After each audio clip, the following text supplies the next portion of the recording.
Hey clowns, welcome to Crimelia Street. I'm Sam. And I'm Tori, and we are gathered here today, episode 35. 35 this time. Yes, Mm-hmm. absolutely. On a great day, April Fool's Day. Um, have you gotten got today by anything?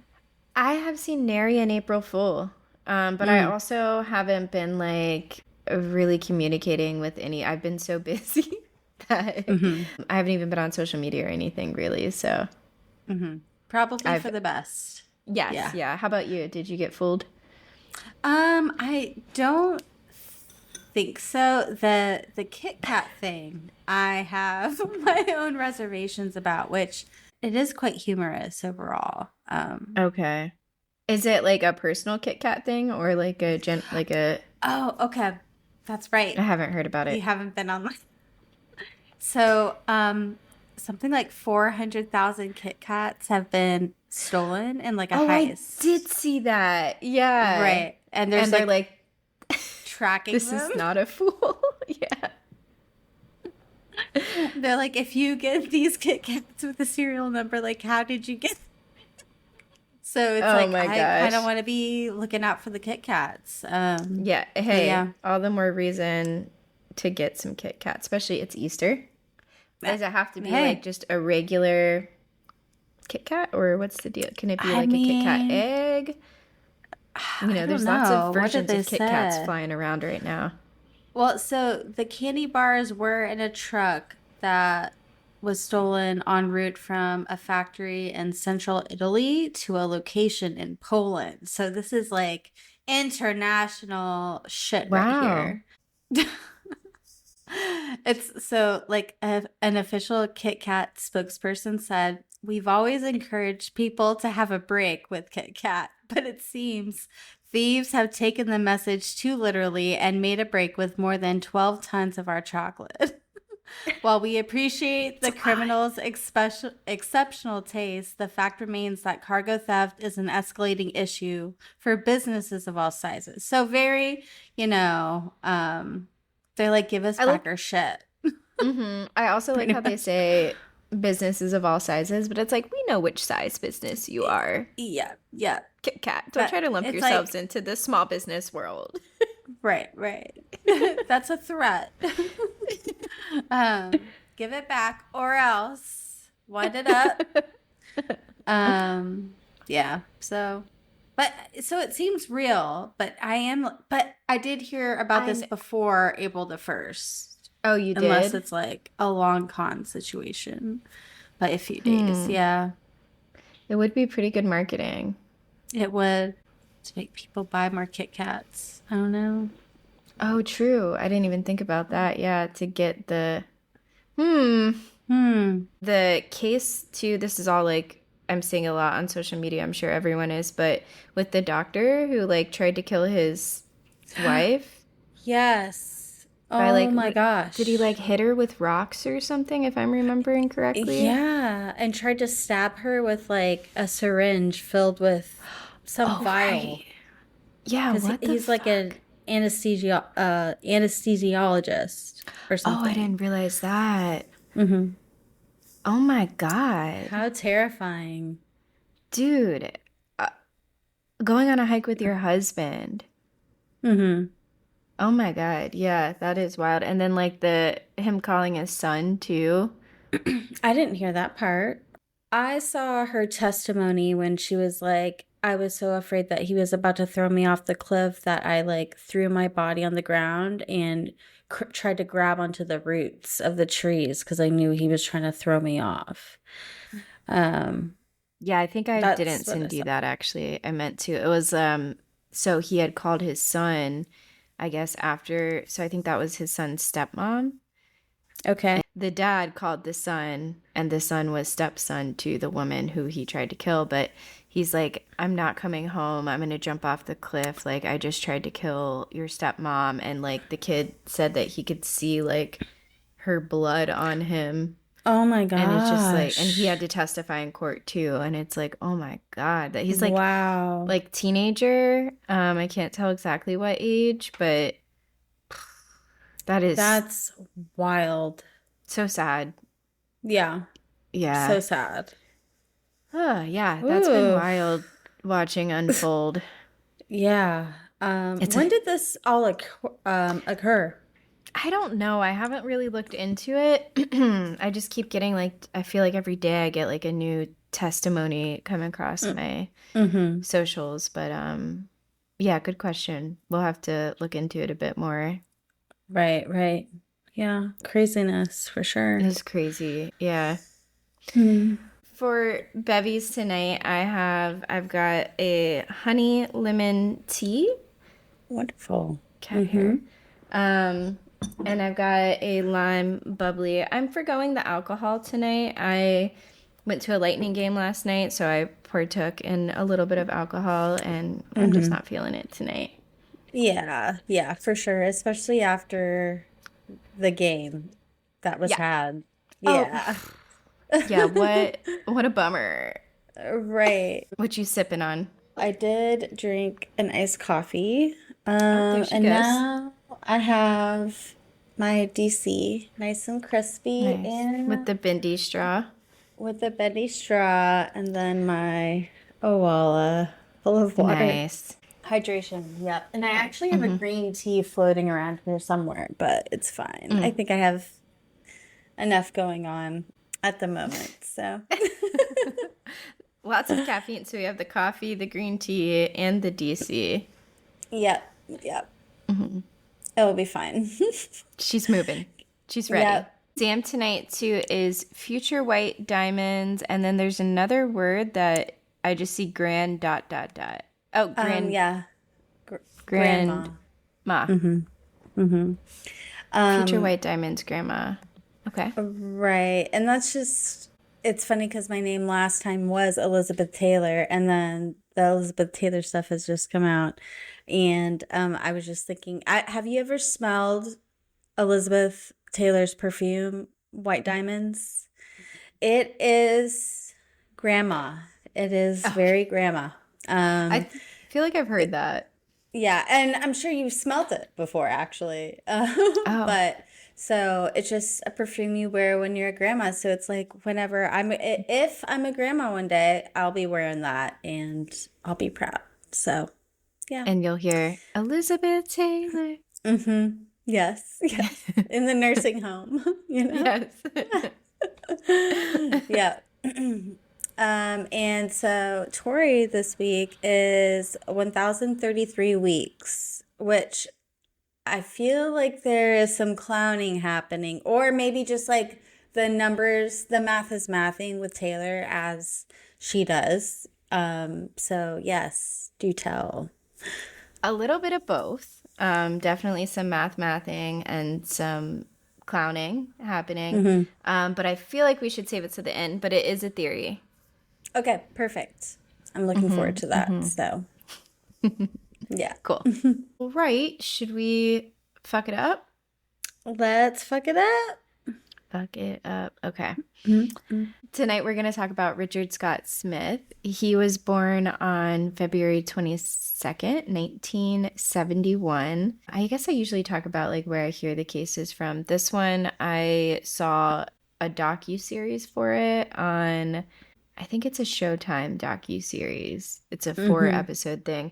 It's pretty good investigative wise. It's kind of cool because this guy is like at large when they start the docuseries, and then like you kind of see like the investigation like unfold like in real Oh, wow. time, which is cool. Nice. Richard Scott Smith had a tumultuous childhood. He went by several names throughout his life. I tried to, in my notes, for the most that I could, keep it to calling him Rick, but you may hear me refer to him as Scott or Mickey as well, especially if it's like from certain people's perspectives, because he just used a lot of different aliases. Okay. So Rick went by several names, Rick, Scott, or Mickey. Scott was what his family called him. He lived with his grandparents for the first 9 years of his life because his mother was mentally unstable. His mom also, it seemed like there was generational mental unwellness up Mm. his mom's side of the family. His mom and his grandma actually committed suicide together by Oh, burning their house down. yikes. Yeah. So that's gotta Wow. be tough to deal with as a kid for sure. Wow. Yeah. And it brings up like the nature versus nurture discussion too. As you'll see, he seems to have some kind of mental instabilities as well. So it's just like, is that genetics or is it like Mm-hmm. the environment he was raised in or, anyways, Combination, like a perfect storm situation. Like could be, all these right. specific factors just create, I don't know. Yep, it could I, be. mm-hmm. It's interesting discussion for sure and interesting to think about. Yeah. So, Scott's dad was a severe alcoholic and remarried several times and had a lot of other children. Scott suffered from physical abuse as well from one of his stepmoms. I don't think he lived with his dad ever, but it seems like maybe he would go visit. But yeah, he did suffer from physical abuse from one of his stepmoms. And he remembers his dad not doing anything to stop it as well. So that's Mm-hmm. pretty terrible. When Rick was 9 years old, he was visiting with his mother for Christmas. His mother had been pretty unpresent in his life up until then.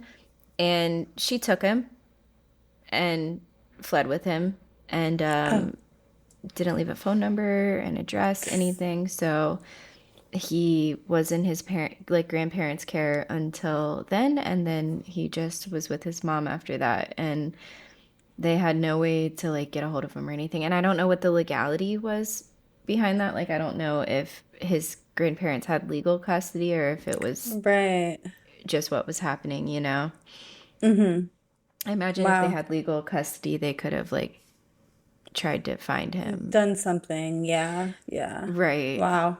His mother was also abusive towards him, often telling him that he won't amount to anything, and unpredictably just getting really upset with him. He said he would come home from school and just go stand in the kitchen and she would start screaming at him and telling him that he's lazy and then start laughing at him and then Wow. just like being upset again. So very all over the place. That's so sad. Yeah, I know. And it's like not to excuse anything that he does after this because those things are definitely shitty, but I think it's okay to like feel bad for that kid who was in that situation. Right. Right. There's not a ton we know about his upbringing, besides what I've already said pretty much. And then we get like little spurts in high school, and then we know from the crimes on. We just know that his mom did not like provide a healthy, safe environment. It was hard too to know anything actually about him because he acts like such a chameleon based on who he's entertaining at the time. So like Mm. if he's around someone who's super religious, he is also religious. If he's around an atheist, he's also an atheist. So it's like who actually is he? No one knows. Right. Right. He's just mirroring people constantly. And then he has Wow. like some family members who like knew him, but they only knew him up until he was 9 before he disappeared. And they do say Mm-hmm. that at that point he did know like right and wrong, Mm-hmm. but something went amiss after that. Yeah. Wow. Yeah. We do know that Rick dropped out of high school his junior year. In high school, Rick would never be single for long. He often dated multiple women at the same time, and he really thought it was cool to see like how far he could get away with it. And he also lied to them a lot. Definitely a bit of a pathological liar. And his friend said that the way he lied, it almost seemed like he believed it himself, Hmm. which is Interesting. interesting. Unfortunately, as Rick got older, these traits about being a pathological liar and enjoying dating multiple women at once only became more severe. Around the 2000s, Rick began a serial romance fraud scheme that he kept going for nearly 20 years without any consequences. Wow. Yeah. Okay. Yeah, so we're getting into a bit of a Tinder swindler situation. Okay. In his adult life, Rick had a pattern with dating women. He'd meet them on dating apps, love bomb the hell out of them for a very short period of time, telling them he loved them, sometimes after 3 days, calling them Mm. incessantly, really making them feel like they were the center of his universe. And then he'd try to convince them to marry them. And often, unfortunately, the women did. And then he would just disappear, sometimes emptying their bank accounts and sometimes buying cars in their name or getting credit cards in their name. Wow. Yeah. Uh, I could not imagine. Oh my goodness. Whew. Someone telling me that they love me after 3 days, I would be so scared. Okay. I'd be like, no, that would give me the ick, I feel. Like, Yeah. Hmm. And I think it seems like a lot of these women were like kind of cautious about it, but they're like, oh, but he seems so doting and is just like checking all these boxes and hmm. yeah. And he's Um, probably giving them gifts and things, I would assume, and like, mhm. like he's showing his, that he's not some like bum. Maybe, I don't know. Um, Yeah, yep. He definitely does, yeah. And kind of has like false promises of money. mhm. So, yeah. Rick would also convince many of these women that he was part of a medical malpractice lawsuit and on the verge of receiving millions of dollars for the Mm. lawsuit. He was saying that like a nerve got cut during some kind of like facial procedure and I think it was 7.8 million. He said he was going to get like 12 million and then like after the lawyers are paid it's like 7.8. Very specific. Wow. Oh.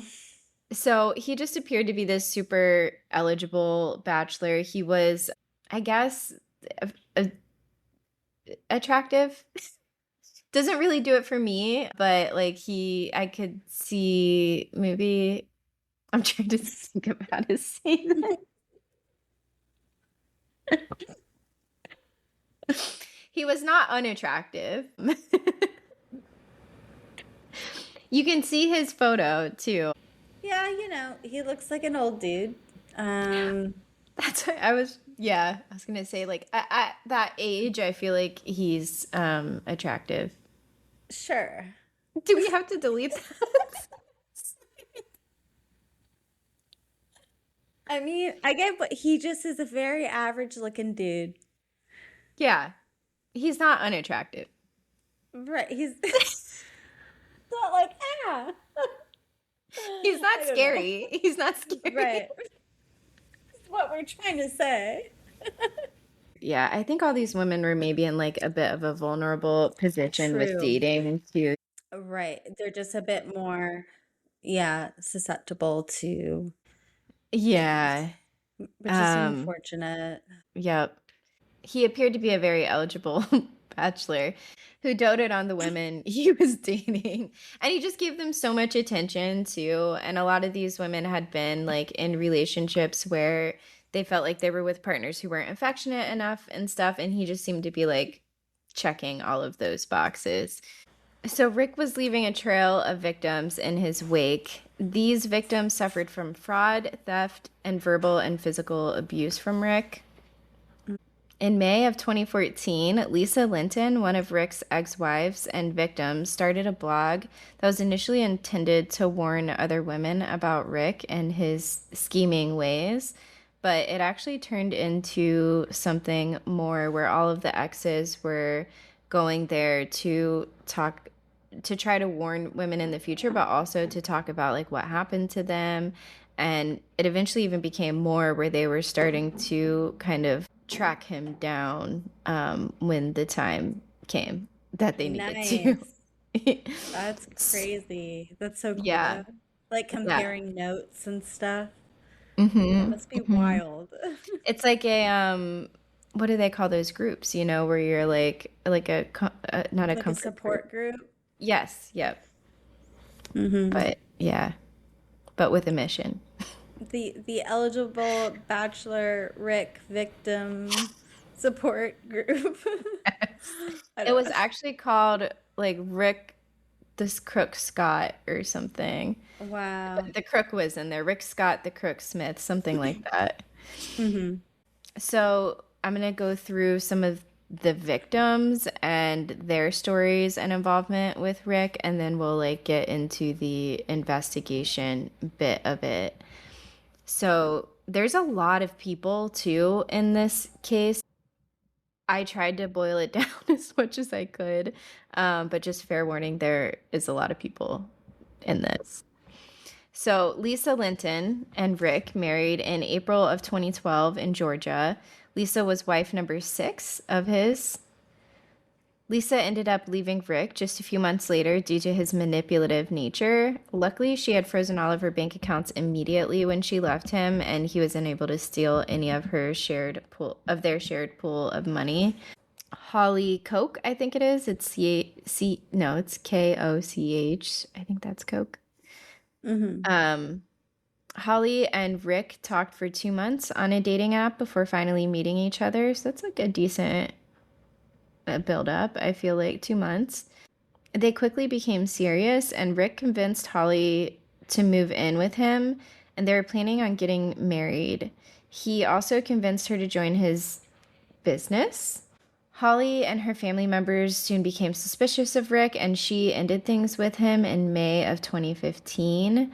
Because she got involved in his business, she lost a lot of money through that, and it Oh. actually was a fictitious business, which is why I put business in air quotes. I guess Mm. I should say that for those not watching on YouTube. But it was a fictitious business, and she was actually able to sue him and won the lawsuit against Rick for $90,000, but has yet to receive a payout because he Damn. has to pay it. Right, right. Yeah, That little detail. a little bit. Yeah. Yeah. There's Jean Hansen. Rick ended up leaving Jean in financial distress after bleeding her dry and promising that he'd pay her back once he sold a business of his for 1.2 million. Pretty sure that business never existed. Uh, Rick, yeah, yeah. Rick and Jean met at a singles night and ended up flying to Vegas to get married in August of 2015. By January of 2016, Jean felt she was being abused by Rick's manipulative behavior. Mm. Jean eventually found Lisa's blog and discovered not only had Rick been married before her to Lisa, but had also been engaged to another woman in Iowa a month before her and Rick got married. wow. That must be such a gut punch to find that out. Like, ugh. And to find like this blog too, to Yeah. this person you married. And it's like, oh my God, he's Wow. such a con man and Mm-hmm. has hurt all these other people and was married to someone else. Like, I don't know. Yeah, that's wild. And then Mm-hmm. five other someone elses before that, someone else. Jean ended up so broke that she had to borrow money to file bankruptcy. Oh, I that know. sucks. Tracy is another one of Rick's victims. In 2016, Tracy was swiping online one day and came across a profile for a man named Mickey. Tracy and Mickey, in air quotes, aka Rick, had only dated for 3 months and in that time frame had gotten engaged. Tracy did feel like things were moving a little quickly, but also she thought maybe dating, because this is, I think, her first time dating after her kids were a little bit older. They were teenagers, and she's like, maybe dating at this age moves at a different pace. Mm-hmm. Um, when you know, right? Right, right. When you don't, you don't. At first, Tracy's family, including her daughters and friends, were very approving of Rick, but as time went on, Tracy's daughters' suspicions began to raise, especially when Rick was trying to move up their wedding date. And it's like, y'all have only been together for 3 months and you're already engaged, and now you're trying to move up the wedding date? Like, bro, calm down. It's not a race. Right. Tracy's daughter decided to search Rick's or Mickey's truck one day and found a pill bottle with his real name on it. And she also found like papers and stuff in the car too. And she was finding like some papers with just Scott on them, some with Rick Scott Smith. And so there's all these Mm. different names she was finding in there. At first, she was like, maybe he's a drug addict and that's why he's like being so suspicious. but turned out to be, I think, more than she was expecting even. And she started like plugging these names into Google and came across the blog and found out that Rick was a con man, and she called her mom, and her mom came home and confronted Rick, and then Rick disappeared. Oh. Sandy, I think too that they had bought like a sports car, or he wanted to buy. No, he did. He bought a sports car and he just like wrote a check for it. And I don't know if her name was like tied into it, but I know he did that while he was with her. And he Mm-hmm. wanted to buy like a house with her and stuff too already. Whew. Yeah. Wow. Trigger warning too. I don't know if it's this person, but I do need to say it at some point anyways for physical abuse and mental abuse or emotional abuse. So Sandy, they got engaged and Sandy said that he became a totally different person like when they got engaged.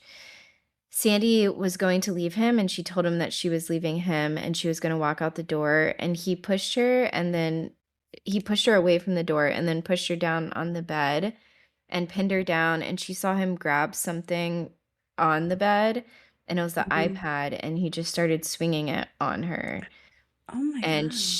yeah, she was screaming and yelling, "Please stop! You're gonna kill me!" And she even in the docuseries like shared the images of like the bruises all over her body as well from this. Oh. Rick called her leaving voicemails, which she also played on the documentary as well. So it was wild to like hear those. There's a couple of the women who like played his voicemails on Mm-hmm. it, and it was just wild to hear. But yeah, he called her leaving voicemail saying that he's so sad and he's going to church to pray for guidance and that he deserves a second chance. Ugh. Ugh. Next. Yeah. Sandy said the same thing. She pressed charges against Rick and they ended up putting a warrant out for his arrest and they did arrest him. He was arrested for domestic abuse and this was in 2015. Mm. Good. Yes. And I think he got put on probation. He wasn't in jail for long. Mm-hmm. Sabrina Dunlap is another victim. Sabrina is a hairstylist that met Rick at the salon that she worked at. She had done his hair a few times before they decided to exchange numbers. When they did exchange numbers, he called her immediately after leaving the salon. And the two quickly entered into a relationship. Rick would cook dinner every night for Sabrina when she got off work. Within months, they planned to get married. Rick even got a tattoo with Sabrina's name on his back. Wow. That's That's a that, dedication. yep, that's a choice for sure. It's a commitment to the bit. Mm-hmm. Wow. Sabrina learned that Rick was still married to Jean. She then found out that he had bought two cars in her name and opened cable services in her name in four different apartments in Kansas City.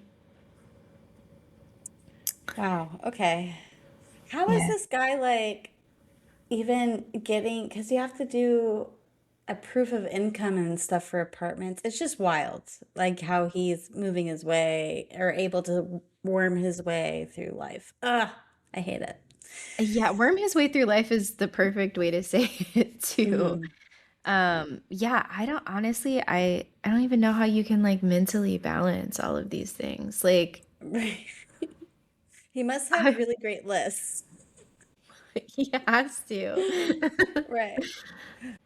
Sabrina did report Rick to the police and they gave him probation and then he disappeared on it. The whole ordeal ended up costing her $100,000. Ugh, ouch. Yeah. Dang. Ellen, they matched on a dating app. The first night they talked for 3 hours. They'd go to eat every night at Chester's and Chili's and like those chain spots. Hmm. He was very doting. Very soon in, Rick proposed. Surprise. He went to pick out a beautiful ring for her, told her he was waiting on money from a medical malpractice because she was like, "How are you paying for this?" And he's like, "Oh, I'm just waiting on money for a medical malpractice. I'm gonna get $7.8 million after the lawyers are paid." Mm-hmm. He pushed for combined checking accounts. They did like a virtual tour of a condo in Florida and signed paperwork to purchase the condo. He would start, oh, this is just like a weird thing that I felt like I couldn't not mention, even though it doesn't even Mm-hmm. tie into anything else. It was just so strange. He would start the bath and just sit in the bath. And he wanted Ellen to sit in the bathroom with him. So she would sit on the toilet and they wouldn't say anything the whole time. She would just sit there. Oh my gosh. That would drive me up a wall, dude. I Yeah, wonder where that came from, you know? right. I would love for to watch a documentary on this guy's therapy session. Alan also said that sometimes he would just like get this gate, like look at her in this way that was just very strange and unsettling. I hate that. Yeah, it's Especially, wait, let me look at his picture. No! Okay, that's enough. Uh, oh my gosh. mm. They had only been together for about 3 weeks when Ellen moved in with him because he told her that he needed to see her every morning. A couple of weeks after that, Rick proposed to Ellen and says, "Let's move to Belize and get married." And she was kind of like a spontaneous woman, so she's like, "Sure, let's do it up." He found a home for 1.3 million and also bought some jet skis and a four-wheeler. Something that stuck out to Ellen too is when he mentioned that you can't be extradited if you go to Belize. And she said she Oh, found that to be an interesting comment. right. A little odd, yeah, an odd detail to mention casually. Wow. It's Yeah. like no matter what, things just seep through the cracks. Because he could have just not said that at all. He just He had really could have. He really could have just just to. Right. he's got to be so arrogant too. Like just Right. getting away with this shit for so long. Dude, for sure. Yeah. Okay, so there's two Carlas in the case. There's Hmm. bounty hunter Carla, Oh, nice. Okay. and then there's victim Carla. Hmm. This is victim Carla. She was married when she met Rick and had children with the man she was married to. And she met Rick at a karaoke bar. She had been married for 39 years. Wow. Okay. Hmm. She said she was crazy about her husband, but she was mostly sad in her marriage because he wasn't affectionate and it, yeah, it just seemed like one of those like the sparks isn't there type of things. When she met Rick, she would sing karaoke at this bar and then like I guess he came up and like offered to sing this like love song as a duet with her and she was just like smitten and taken by him. He made her feel like she was the most important thing in the world. She left her kids and husband for Rick. She also emptied her husband's 401k and their joint bank accounts, and she used that money to open a seafood restaurant with Rick. Oh my gosh. Wow. A seafood restaurant. Okay. Okay. New And twists we'll and get turns. more into that as well. There is a Do story we know the there. name of the Yes. seafood restaurant? Yes, and Okay, cool, cool. it's a good one. Yeah. Okay. Looking forward to that. Okay, so Rick applied for a business credit card in Carla's name, and she's like watching him she's like, "Oh, what are you doing?" And he's like, "Oh, I'm applying for a credit card for a business in your name to see if you could get it." And she was like, "I was kind of like startled, but also I was like, I should just take this chance. What happens if I don't take this chance?" Yeah. And she took the chance. And then Rick ended up trying to date another employee at the restaurant before disappearing, emptying the restaurant's bank account, causing payroll to bounce for all the employees, and leaving Carla with the mess. It's just like so many people are affected by that. Right. And like her poor family. Like she must feel so stupid. You know what I mean? Like obviously she shouldn't have done that anyway. But to be Right. swindled by this guy, like that is To leave your crazy. husband of 40 years for this guy to just like dupe you. Yeah. Right. Well, her and her husband Oof. eventually do end up getting back together after the whole thing's over. So, and he was like interviewed in the documentary too, and he was like at one point ready to go shoot Rick, which Mm-hmm. probably could have done a lot of people favors, but not him. It probably wouldn't have done himself any favors. Right. So good thing he didn't. But yeah, and he's like, "Well, I finally calmed down and decided not to, but I do want my wife back." Oh, I know. that's like so sweet. And like just such a roundabout way. It's unfortunate I know. circumstances, but maybe Right. that's the spark that she needed. Like she Maybe. realized how good she had it. Maybe. All right, now Oh. we're on Tammy. We're still going. Tammy was the other girl at the restaurant. He was telling her he loved her after 3 days and like incessantly sending her text messages and leaving her voicemails. And he's like, I love you more than anyone else in the world. All right, call me back. Bye. And she thought it was odd and creepy and did not entertain. They went on like one date and then she's like, whoa, this is weird. And like stopped responding. Nice, Tammy. Good job, Tammy. Yes. Good job. Paige is a woman who didn't date him, but she owns her own company called Now That's Clean. Rick told her that he leased apartments for a company called Prestige Corporate Living, which was a fictitious company of his. She said if you caught him in a lie, he'd start stuttering, which I just found interesting. He's got to tell. Rick ended up he stopped paying his bills to her, which I guess is like he was contracting her to clean these apartments. See, that's the part that confused me because were the apartments real or not? Mm-hmm. I don't know. Um, Right. but he stopped paying his bills and ended up stealing about 50 to $60,000 from her after all was said and done. And then we have Lee. Lee was engaged to Rick. They actually had an amicable breakup and remained friends for about 10 years after their breakup. Rick was close to Lee's father, and it almost seemed like Rick wanted to be a part of their family because of his like lack of a family, I think. And Lee's father, Oscar, also seemed to be very fond of Rick as well. Rick was talking to Oscar about buying an old boat from him. Some PIs later on, end up getting footage of Rick at this boat by himself.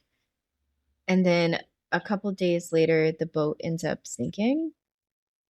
Turns out that Rick worked for a company that could buy salvaged boats, and he was, I think, assuming that Oscar would still sell him the boat and that he could make money off of the salvage sunk boat. Um, Wow. That's messed yeah, up. it's so fucked up, isn't it? Yeah. Yeah, Damn. and we'll get a little bit more into that as well. And Like, it what a gets. racket. That's crazy. Mhm, mhm. Tony, Scott's sister, they shared the same mom, I think, but not the same dad. So when Mm-hmm. Tony was 12, their mother passed away and she ended up moving in with Scott. Scott was like one of the people she trusted the most at the time, and this was like the scariest time of her life because her mother just passed away. Right. Yeah. At the time, Scott was jumping from woman to woman and telling them that she was his daughter. Okay. Did It's she just know weird. this? She did. Yeah, yeah. And she was a lot younger than him too. Okay. She was 20 years younger than him. Um, he used her as a tool to play at the women's heartstrings who he was dating and to get them to feel sorry for him. as like, Mhm. oh, I'm this single dad all on my own, raising my daughter, who's my sister. Right. Right. Oh It is my so goodness. bizarre. Yeah. She said it was like a game of chess for him and that she felt like a pawn in his game, which is just so sad. Mhm. He was also emotionally abusive towards her and called her trailer trash and would say things like, I don't see why mom kept you around. You'll never amount to anything. And it's just like his mom said some of that stuff to him. Mhm. So that's Wow. unfortunate. It's just carrying on the abuse and the trauma, you know? That's And that's really they sad. do interview him in the documentary, and you can hear him talking about how his mom said these things to him and like how much it affected. Like he sounds so sad saying it. And it's just like, how Mhm. could you just turn that around and do that to someone else? I Mhm. mean, I guess that, it happens all the time, but it's always just so baffling to me. Now that she's an adult, she's cut all ties to him and he doesn't know where she lives except for the state that she's in. And that's super intentional on her part. She wants to keep it that way. Now there's the aunt, Katie. There's two aunts, Katie and Kimmy. Katie had gone 27 years without hearing from him when he reached out to her on Facebook. She hadn't heard from him since he was 9. And then 27 years later, he found her on Facebook and reached out. When they did get back in contact, he would tell his aunt, "You're the closest thing I've ever had to a mom." And then when they were out with people at restaurants and stuff, he started introducing her as his mom to people. Okay. It's just like He's just deciding what relationships it's an are like interesting repetitive pattern that he has. just change history like and it goes back to how he was a liar, a pathological liar, and he just started believing in his own little delusions. And it True. just the if so the story goes, like that's crazy. Yeah. So it goes. Then there's Kimmy, his other aunt. Katie's, this is where like the names of it all is a lot. I said this to myself 14 times trying to like map it in my head. Katie's husband is Kimmy's brother, Wally. So Katie Okay. is his aunt, Mm-hmm. I think on his dad's side. And then Kimmy is also his aunt, right? Katie's husband Right. is Kimmy's brother. Yes. Yes.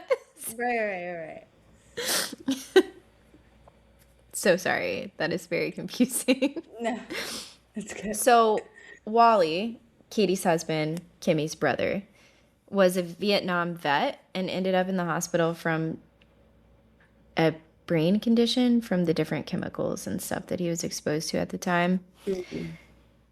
He had been in the hospital, and Scott jumps in to be a hero and takes Wally's medical power of attorney and tries to sign Wally into a home to take Wally's home for himself. Oh, wow. Okay, Yeah. that's a new From low. this, yeah, like literally an Mm-hmm. army vet who was exposed to chemicals and has this brain issue because of it. And that is Wow. so scummy. Yeah, that's disgusting. So he also ended up selling some of Wally's possessions without consulting the rest of the family and was trying to turn, I guess, the family members against each other in the drama of it all. This one's a little rough. Uh, Trigger warning again. This is Michelle. Her husband and her were having difficulties when she met Rick, and she ended up with Rick. And she was at like a vulnerable time in her life when she met him because of the difficulties she was having in her own marriage at the time. And he convinced her to get out of that marriage. Her and Rick got married, and she said on her wedding night that he flipped a switch and was a totally different person, which is interesting because we've heard that also with one of the other victims. The moment they got engaged, he became a different person as well. So at their wedding, he was giving her a ton of shots and just like getting her super drunk. And then he told her he told Michelle's friends that Michelle needed to go outside because she's had so much to drink that he walked outside first and then she walked outside after him, and as she's walking out he slams the glass door on her, and it made her fall back, and then her head hit a fire extinguisher, and then she blacked out. Oh my God. Wow. And then she's coming to. When she comes to, she sees just blood all over her white wedding dress. And she ended up having to get 5 staples in her head on her wedding night. He was also emotionally abusive towards her as well. He told her if she ever left him that he'd hurt her. He'd leave the house at like 8:25 in the morning to go to work, and by 8:30 he was already calling her wanting to know what she was doing. That's the worst. Yeah. It's just so, it's like, are you projecting because you're already doing something else 5 minutes after you leave Mhm. the house? Like, what is that, dude? And she'd say if she didn't answer the phone, he'd just sneak into the house, and she'd notice that he's just like, she'd be in the shower and she'd notice he's just in the bathroom watching her. No. Yeah. Yikes. Yeah. Nightmare fuel. Oh my Dude, goodness. I don't even, honestly. I was about to pull up his picture again. No, I'm not going to. She said he had this like freaky look on his face too, like the other victim said, and that it was just very scary for her. That whole time in her life was very scary for her. Yeah, I dude, I hate that like bet. look in the face thing. Right. Mm, That's yeah, so disturbing. it is. Ugh. He tried to isolate her from her family and children as well. She ended up after a certain point, like she would just be like, "Go ahead, hit me, hit me. If you do, I'm gonna grab the knife and I'm gonna stab you with it." And he would just like leave her alone then. And that was towards the end. She ended up flying her mom out, and she left with her son and her dog. Thank God. And Hmm. she said he didn't steal any money from her. He just wanted to control her. That's messed up. That's the end of my list of victims. That's quite the list. I wonder how many that was. Let's see. One, two, That's three. incredible. Yeah, 4, 5, 6, 7, 8, 9, 10, 11, 12, 13, 14, 15. Whoa. Yeah. And I'm sure there's people we don't know about too, Oh yeah, that like yeah. never found the blog. And yeah. Hmm. In September of 2015, Rick was arrested for domestic abuse and given probation, which we talked about earlier. In February 2017, he was charged with identity theft and forgery in Johnson County, Kansas. In December of 2017, the Love Fraud documentary began filming, and they started filming the documentary while Rick was still at large. So you get to see these events unfolding in real Oh, time cool. as the I mean, not documentary is cool, going. It's kind but of cool. I mean, I'm gonna have to check that out. yeah, I haven't really seen it. And this episode is brought to you by Sam's Paramount Plus subscription. Yes. I was like, I hope this password still works. It did. Oh yeah. Good.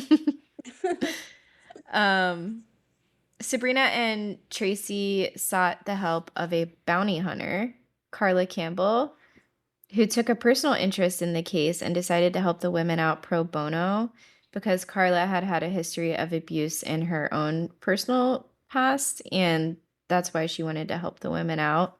Police weren't actively looking for this guy because they knew he had fled the county that his warrants were in, and his crimes were just like small fish compared to some of the other Mhm. crimes going on. So it wasn't something they were going to do like a multi jurisdiction search for, Right, right. Yeah. even though they're pretty fucked up. But I guess Yeah.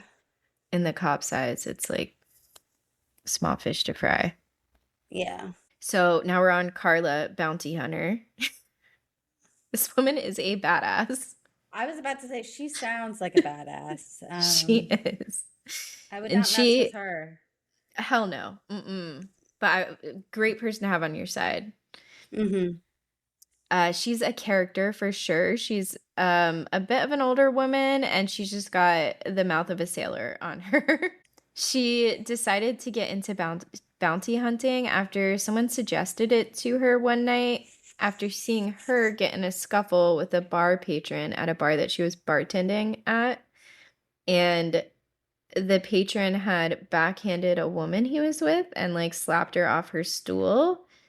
And then Carla went and grabbed him by the neck and they got into an altercation. And she said that they both ended up on the floor and he went to sleep. Nice. Good. Yeah. Go, go, go. Yeah. And Wow. then one of the other patrons was like, "Have you ever thought about bounty It hunting?" would be She's like, great. "What's that?" Yeah. Do I get to carry a Wow. gun? So Yeah. So the hunt to find Rick was underway. The women from the blog are like joining up. They're getting more information. They're also like constantly looking at the blog because new women are Mhm. coming in, and then they're kind of like following Rick's trail through the blog from like, okay, he was in this state at that time in this city, just based on the women finding the blog. Their first lead was to sit outside the apartments that he rented out to see if he'd show up. They did find a truck in what they knew to be like his parking space. When they ran the tags for it, the truck was registered in a fictitious company's name. So seems like it was his. Okay. And his motorcycle was also parked at the apartment building as well. But there Mhm. was a point when Rick worked at a mortgage company in Atlanta, and he was known to be a great salesman there. One day, the place of employment got a call from a big jewelry company that said that Rick had scammed them for thousands of dollars of jewelry that he had bought for a girl and that they were going to press charges and he was going to jail. The Mm. next day, he called his coworker and the guy who had gotten the call at at the mortgage company. He called him and said that he's at the hospital and he had just had a heart attack. So then that guy goes to visit him at the hospital and he noticed that he wasn't connected to any machines. He's just Yeah. sitting there with like his arms behind his head watching the TV in the hospital bed. Mhm. Um And then as the coworker was leaving, the doctor was walking in and the doctor's like looking at his charts and he hears the doctor saying, "So have you ever had any kind of coronary event or Oh, cardiac event?" So like he was just like at the hospital, but like not because he right. had a heart attack, because Right. then the doctor would know. Exactly. He probably was just like, "Oh, I have like chest pain or Right. something." And that gets Mm-hmm. you at least back there and they realize, "Oh, you're not." And then the next morning he Yeah. disappeared from that job. How convenient. Yep, Wow. yep, yep. Some women started sharing a video to the blog for a restaurant called Crab Kings with with K's. Okay. KRABKINGZ. Sorry, GZ. Oh, GC. Okay. Just Crap just Kings. yeah. And Richard Scott Smith was in the video and they also saw him like in the background of some of the images at the restaurant as well. Wow. Carla the bounty hunter found out that one of the partners for the business, Crab Kings, was Mickey Smith. And we know that's one of his aliases. So they're onto him. Crab Kings was located in Wichita, so they kind of know where to hone in at. Rick had opened up the restaurant with victim Carla, who left her husband and emptied out the 401k and the account to go start the seafood restaurant. Hmm. Bounty hunter Carla couldn't go to Wichita because it was out of her jurisdiction to help the victims, but she did have a number of someone who could help them track Rick down out in Wichita. So that guy was trying to find Rick. The guy does some PI work and eventually spots Rick outside of Crab Kings. Unfortunately, soon after Rick was spotted, he disappeared from Crab Kings. Sorry. He disappeared from Cap. He disappeared from Crab Kings. It's just funny. Yes, it's a sentence I never saw myself saying. Exactly. Yep. Samantha, an employee at Crab Kings, gave some additional information on Rick and victim Carla. Samantha thought that Rick and Carla were together when she was hired at Crab Kings and that Carla was divorced, but she soon found out that Carla was still legally married to the man who she had been married to for 40 years. Carla says she knew about Rick the Crook Smith when they started talking, but was so taken by Rick's love bombing that she didn't think it could happen to her, I guess. Carla had mentioned to him one time how much she enjoyed Bubba Gump and mentioned that she'd love to have a restaurant like that one day. So he applied for a business credit card for her, and Carla felt like she had to take the chance.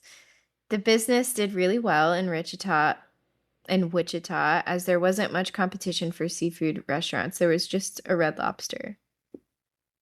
And there wasn't like a more fast food, like casual Crab Like Kings. seafood. Crab Kings. Yeah. Crab Kings. Okay. Some of the employees noticed Mickey never wanted his picture taken with the staff, even on the grand opening night, which is odd. You'd think if you're a partner, like you'd want to be in the photo.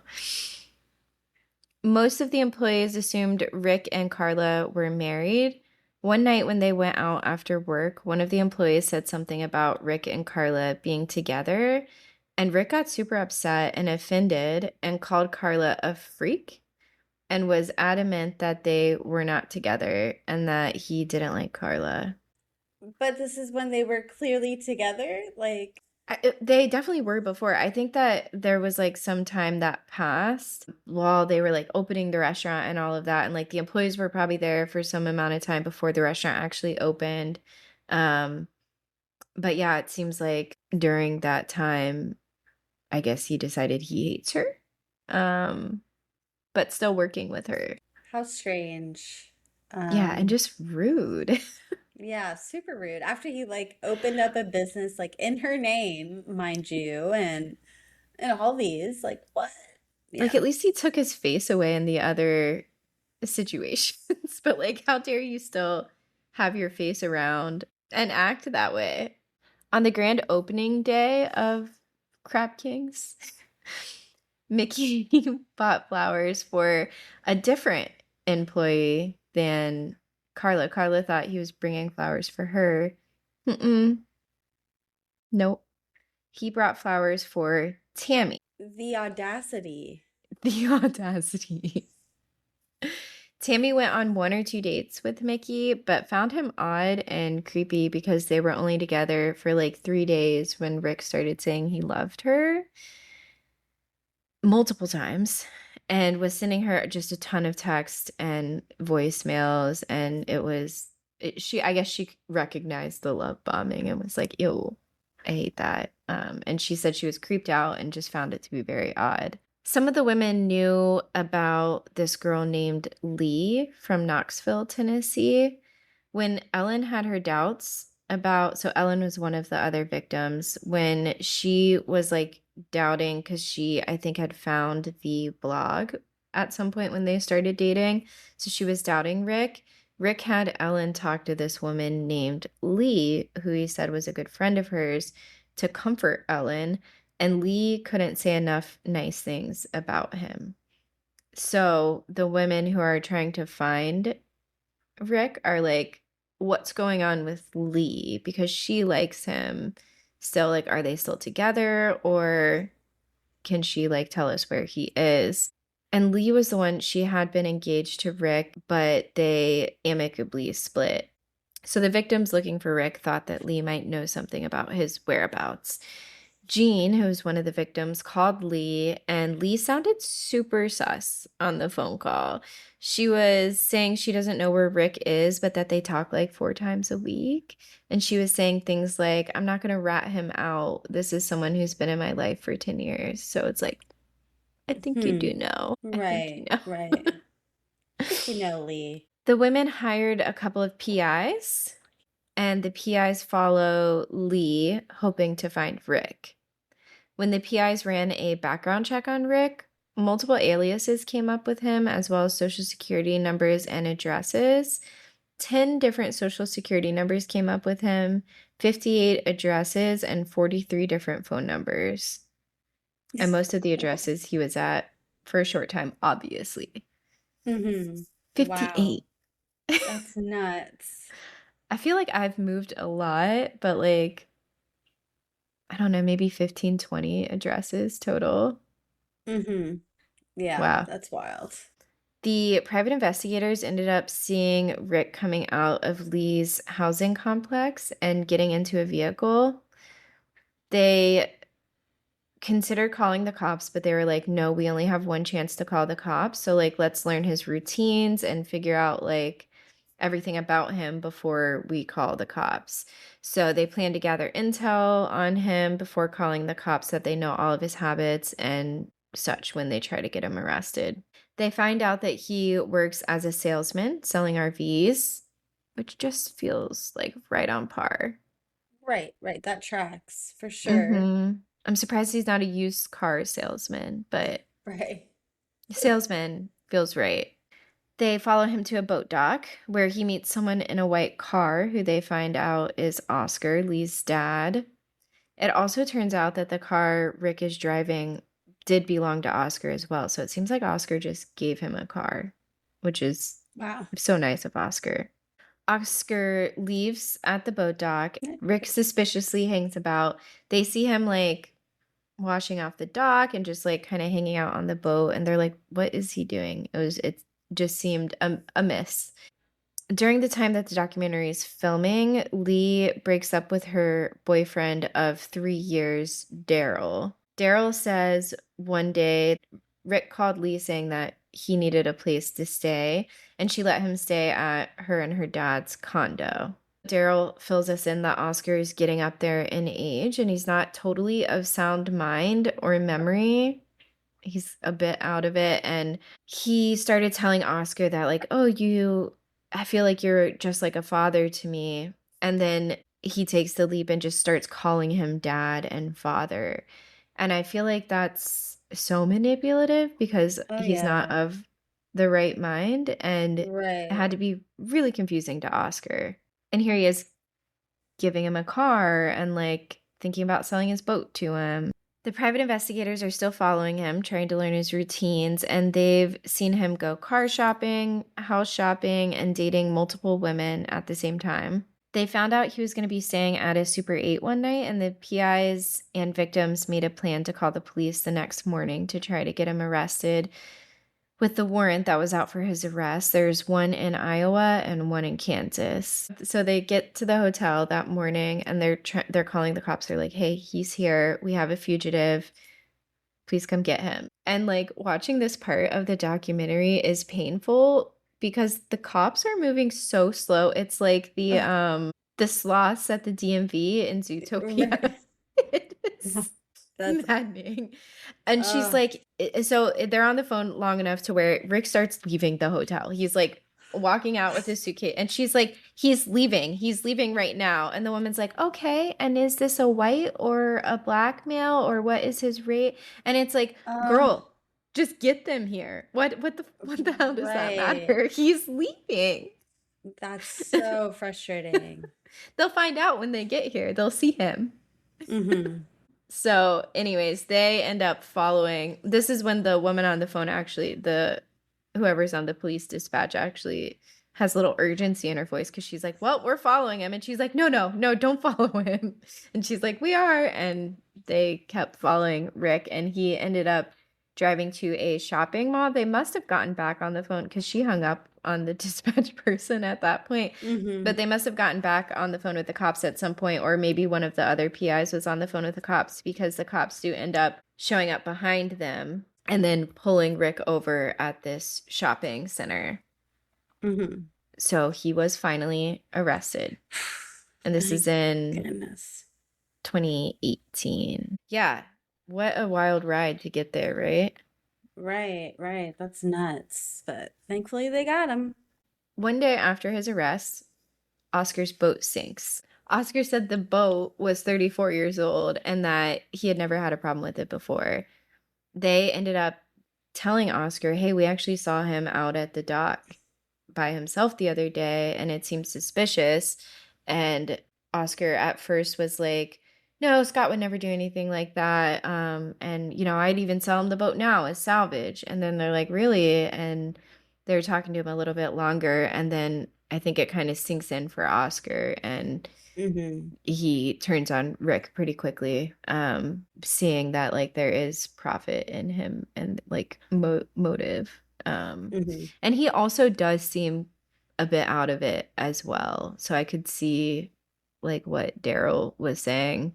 Lee, Oscar's daughter, who brought Rick into their life, was very upset and she knew right away that it was Rick who had tried to sink the boat because he worked for a place that I guess would buy the boat and he could make money Mm-hmm. for the boat as salvage.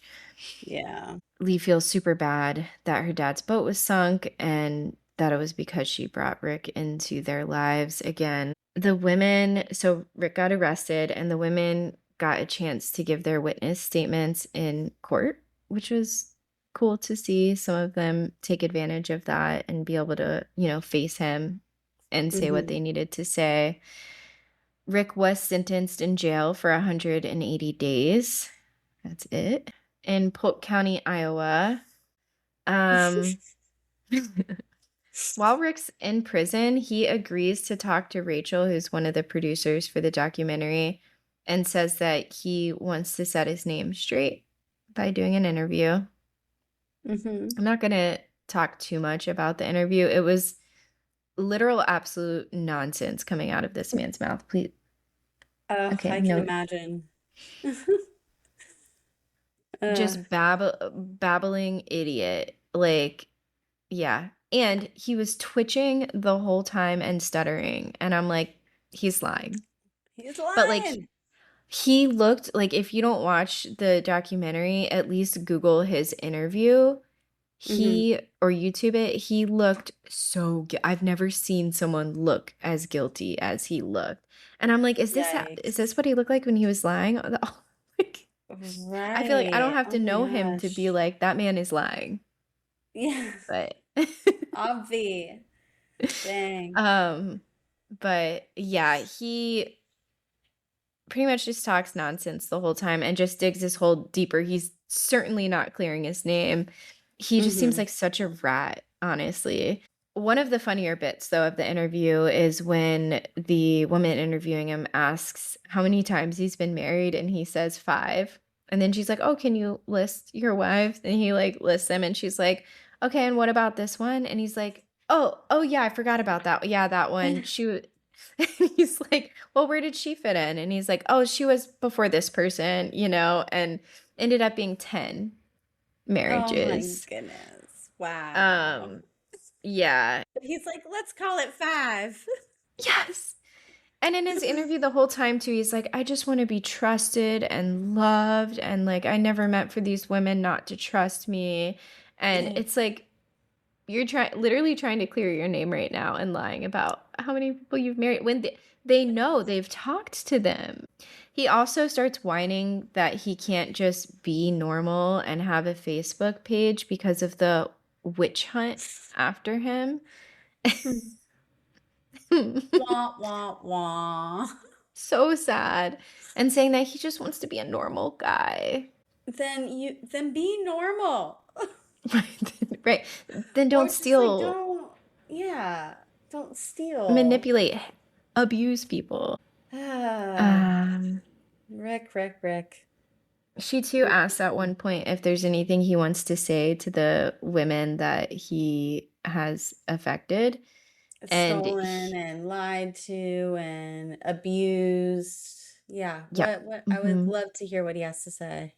Yep. He says that those women have made his life very difficult and that, but now because of that, he has turned a new leaf and become a new him. So he forgives them.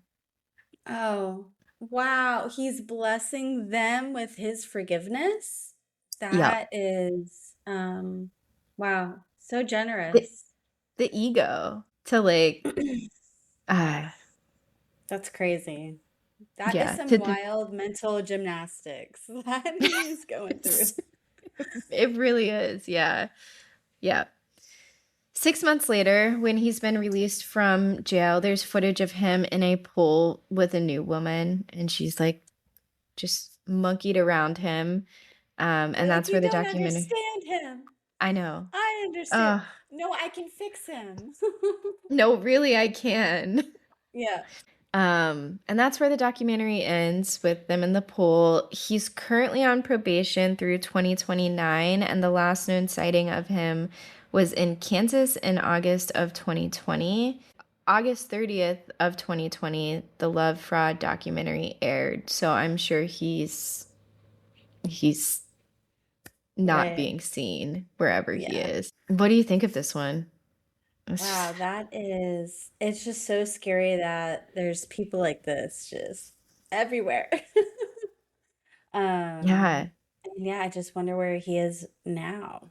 I'm surprised he's like been able to stay under the radar for like 6 years too. Same, same. Or it's like, is he using the same names or nicknames? Probably Probably not. not. Yeah. No. With all the social security numbers and oh man, Like, how's he not getting that is charges wild. for that? I thought that was Right. such a serious crime. Right. Isn't that like tax, probably like some tax evasion somewhere in Has to be. there? Right. Um, there has to be. Has to Um, be. no, that is crazy. Yeah. Yeah, that's a I good feel one like, though. I feel like he obviously has to have some mental health issues, but he needs like serious help. And it's sad that he's not getting it because he's been institutionalized. So, like, you would think while he's in Hmm. there, they're like, this guy actually should maybe be in a mental home, or at least once he leaves here. Right. Yeah, he's Um, a menace to society. right. Instead of getting the help he needs, he's just wreaking havoc on society. And Hmm. that's a bummer. And it was also strange too. He would steal these women's like credit, really, but he'd never really stole cash. So like Hmm. he's essentially like walking away with nothing a lot of the times, except maybe paying like the cable bill next month or something like that. But like, Right. Yeah. yeah, very Hmm. strange con man. But yeah, that's a good story for sure. Thanks. Yeah, it's interesting. So we have a lot of Taylor stuff going on. The Taylor versus Alive again. It is. It's coming alive. Let's see. We had the Elizabeth Taylor thing on. Oh, it was what could you possibly get for the girl on the last day of Women's History Month? Oh, okay. And we have something in mind. The Elizabeth Taylor music video is out now on Spotify and Apple Music. Okay. Yeah, because I guess March was Women's History Month. Okay, that Gotcha. makes sense. Okay. So yeah, we have that. Yes, and I loved it. I know a lot of people are like it wasn't a huge production, but I think it was a great nod. I mean, she made a whole song about Elizabeth Taylor, so Hmm. I think it was a cool nod to like use her movies Yeah, as the video. yeah, That for is what my sure. name is about. 133 weeks. But first, I did want to mention too, we won 7 awards at the iHeartRadio Oh music. I'm yes. saying we as in like Yeah, me too, us but I just feel like collectively. yes, I just feel like we've been getting so snubbed with all the award shows, and Hmm. I think we didn't qualify. We, I gotta stop saying we. I think she didn't qualify for the Grammys because of like the cutout date or something, right? The cutout. I could be wrong about that, but I think I remember hearing someone say that. Hmm. No, I think you're Um, right. Yeah. so we didn't get any. She didn't get anything for the Grammys. Um, but yeah, and she hasn't won anything for Showgirl, so I was happy to see her Oh yeah. take the house. So many. I actually on Mastermind. Did you do Mastermind for it? I did. Yeah, I think I only put her to win, which foolishly. I think it was like 3 or 4 awards. So when I saw 7, I was like, "Oh, cute, that's awesome." So Yeah. Yeah, I only put for yeah. one because I'm used to not winning anything anymore. Hmm. Right, right. And I was trying to win Mastermind at least. Exactly. Yes, yes. But no, that was fun. Hmm. And I loved her outfit. I loved her makeup. I The loved outfit everything was about it. debut. The second Oh I saw it, yeah. I was like, debut. That's debut. Yes. Yes. And So, people are trying to like, like the tassels and the dude, glitter. that is so People are silly. saying, yeah, I know. It's like, oh my God, it's happening again. They're saying it's Um, spelled Deb, yeah. and then there was another one I saw the other day too. It was like if you turn the left side and flip it upside down, it says Uh-huh. like 13 or something. I don't know. I can't remember It's what like, it oh my was. goodness. Right, right. But there is something, there was a still that she posted on Instagram from the Opalite music video, and there's uh, the Roman numeral for 6 is in the pencils on the paper on the floor, and that's only in the picture. In the actual music video, those pencils aren't there. So it's like, it's very intentional that the pencils are there. So And it's Roman 6. numeral 6. Mm-hmm. We cannot handle any sixes right Oh no. now, okay? Right. Do not even show us anything related to a 6 right now. Don't. I don't want to see the coffee cup with the black nail. I don't want to see the No. sixes. Absolutely not. It's too soon. It's too soon. Again, though, I'm so Exactly. happy that she has her master's, obviously. Again, absolutely, But absolutely. yeah, Disclaimer. I think we have to add that disclaimer every single every time. single time. Yep. It's Mm-hmm. just, it's too fresh, it's too raw. Um, we are Yes. still processing, we're still getting through it. Mm-hmm. uh, Coming to terms. I don't know. Yeah. Are we? Do we need to? I don't know, but it's fine. Anyway, okay, so your name, Yes. A did thousand that, and 33 weeks. yes, yes, but did that have to do with the Nikki King? Mm-hmm. Okay, cool. I did not get a chance to watch that, so please tell me. So the music videos that or the movies that were used in the music video for the Elizabeth Taylor music video, the first um movie was when Elizabeth Taylor was 16, and she was an actor before that, so it could have gone before that, but it didn't. And then the last movie was Boom when she was 36, I think. Um Hmm. which is the gap from the beginning of Taylor's discography to the end of it as of now. Um, Right.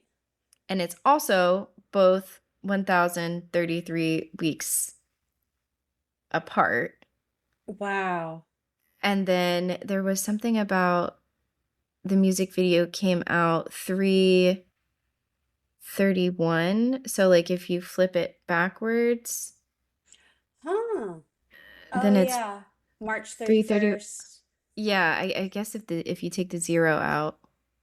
Mm-hmm. That's fine. um That's fine. Yeah.